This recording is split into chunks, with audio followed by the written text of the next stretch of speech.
Welcome. Today, we'll learn how to use the Help chat in Axis Pro to resolve questions and get support directly from the platform. First, go to the main menu of the app.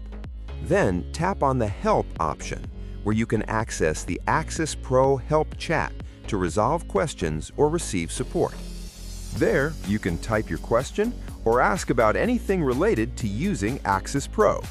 The Help chat is designed to provide quick support and guide you through the different features of the platform.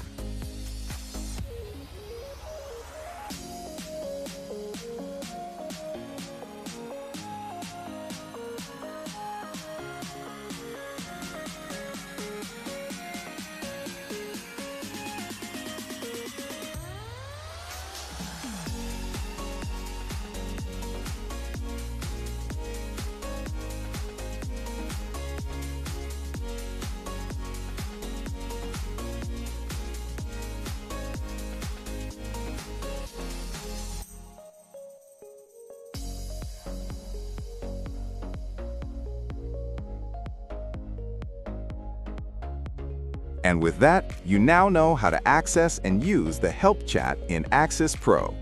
Whenever you have a question about any feature of the platform, you can use this tool to receive quick guidance and continue working without interruptions. See you in the next tutorial.